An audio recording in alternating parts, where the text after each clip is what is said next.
espíritu. Se consideraba vengado una vez que había ajustado cuentas con Sid por haber descubierto lo del hilo de su camisa. Dio la vuelta a la manzana y fue a parar a una calleja que pasaba por detrás del establo donde su tía tenía las vacas. Como ya estaba a salvo de ser capturado por tía Polly, se dirigió a la plaza del pueblo, donde se habían reunido 2 batallones de muchachos para librar una batalla, según habían acordado previamente. Tom era el general de uno de estos batallones, mientras Joe Harper, un amigo entrañable, mandaba el otro. Ninguno de estos 2 grandes caudillos se dignaba luchar personalmente, dejando este cometido para la morralla. Así pues, se sentaron juntos en una eminencia para dirigir las operaciones. Tras una larga batalla, el ejército de Tom se alzó con la victoria. Se contaron los muertos y se canjearon los prisioneros, fijándose una fecha para la próxima contienda. A continuación, los ejércitos se dispersaron. Tom volvió solo a su casa. Al pasar junto a la casa de Jeff Thatcher, vio en el jardín a una niña encantadora, de ojos azules y cabello rubio, peinado con 2 largas trenzas. Llevaba un delantal blanco y pantalones con puntillas.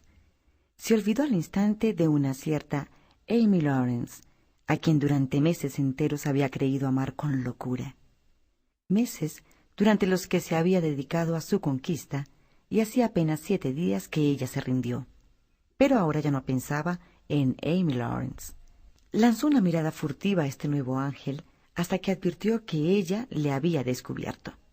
Entonces hizo algunos ejercicios gimnásticos para captar su admiración, y cuando estaba en medio de un número circense de lo más arriesgado, vio que la niña se dirigía hacia la casa. Tom se acercó a la valla y dejó escapar un suspiro cuando ella, ya en el umbral de la puerta, se volvió un instante para dirigirle una fugaz mirada, al tiempo que le arrojaba un pensamiento por encima de la valla. Después desapareció en el interior de la casa. Tom se acercó al lugar donde había caído la flor, la recogió y se la puso en un ojal, por dentro de la chaqueta. Continuó rondando en torno a la valla hasta la noche, pero la niña no volvió a dejarse ver.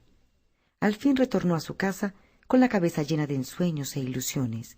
Durante la cena estaba tan inquieto que su tía no tardó en notarlo. Tía Polly se preguntaba, ¿qué le pasará a este chico? Sufrió una buena regañina por haber apedreado a Sid, pero no hizo el menor caso. Cuando a poco la tía se fue a la cocina, Sid, ni corto ni perezoso, metió la mano en el azucarero. Pero se le escurrieron los dedos y el azucarero cayó al suelo, haciéndose pedazos. Tom gozó por anticipado con lo que sucedería a continuación.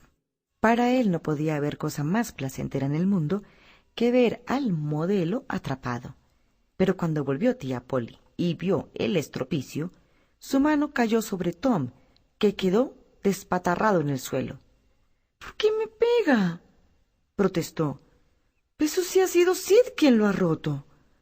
—Bueno, de todas formas no te habrá venido mal la tunda —contestó tía Polly—. Seguro que has hecho alguna trastada mientras yo estaba en la cocina. El sol se levantó sobre un mundo en paz y lanzó sus rayos benéficos sobre el pueblecito apacible. Terminado el desayuno, tía Polly reunió a la familia para la práctica religiosa. Tom se puso a trabajar para aprenderse sus versículos. Sid ya se los sabía desde días antes. Escogió un trozo del Sermón de la Montaña, dado que no pudo encontrar otros versículos que fueran más cortos. Al cabo de media hora tenía una idea muy vaga de la lección, ya que su mente se hallaba inmersa en otras esferas bien distintas de las referentes a los pasajes bíblicos. Mary le cogió el libro para tomarle la lección. Bienaventurados los pobres. Eso es, los pobres. Bienaventurados los pobres de espíritu. De espíritu. Bienaventurados los pobres de espíritu, porque porque ellos Ay, no sé lo que sigue, lo siento. Ay, Tom, tienes que volver a estudiarlo. Ya verás cómo logras aprenderlo. Y cuando te lo aprendas, te voy a dar una cosa maravillosa. Está bien, Mary, te creo. Voy a estudiar otro poco. Estudió, y lo hizo con tal entusiasmo que tuvo un éxito deslumbrador. Como le había prometido, Mary le dio una navaja Barlow que valía 12 centavos y medio. Lo malo era que la hoja no cortaba nada, pero era una Barlow auténtica, y esto le daba un valor de verdadera joya. Tom consiguió hacer con ella algunos cortes en el aparador, y ya se preparaba para hacer otro tanto con la mesa cuando le llamaron para vestirse. Debía asistir a la escuela dominical. Mary le ayudó a lavarse, y cuando acabó con él era un muchacho resplandeciente, con el cabello cuidadosamente peinado. Mary sacó después un traje que Tom solo se había puesto los domingos en los 2 últimos años. Después que él se hubo vestido, le abotonó la chaqueta hasta la barbilla y le encasquetó un sombrero impecable de paja moteada. Tom se sentía terriblemente incómodo. La limpieza exhaustiva y el traje completo y abotonado hasta el cuello le producían una sensación de rigidez y entorpecimiento que lo atormentaban. Y para colmo, los zapatos. Mary se los untó con una capa de sebo para que no desentonasen del conjunto general. Tom protestó, pero Mary le dijo en tono persuasivo: «Vamos, Tom, tienes que portarte bien». Tom se los puso de mala gana. Mary no tardó en arreglarse, y los 3 niños se fueron a la escuela dominical, lugar que Tom aborrecía. Después de las horas de escuela, que eran de 9 a 10:30, y seguía el oficio religioso. El edificio de la iglesia era pequeño e insignificante, con asientos para unas 300 personas. Tom se detuvo en la puerta y abordó a un compinche. «Hola, Bill. ¿Tienes un vale amarillo?» «Sí». «Te doy por él un cacho de regaliz y un anzuelo». Instante después, las pertenencias cambiaron de dueño. Luego hizo el cambio de un par de canicas por 3 vales rojos. Consiguió 2 azules por otras cosillas. Durante un cuarto de hora obtuvo de otros muchachos más vales de diversos colores. Al fin entró en la iglesia con un enjambre de chicos y chicas limpios y ruidosos. Se instaló en su silla, y lo primero que hizo fue tirar del pelo al muchacho que tenía delante. Cuando la víctima miró hacia atrás, él ya estaba absorto en la lectura de su libro. Cuando llegó el momento de dar las lecciones, pocos eran los que se las sabían bien. Cada vale azul era el premio por recitar 2 versículos. 10 vales azules equivalían a un rojo, y podían canjearse por uno de estos.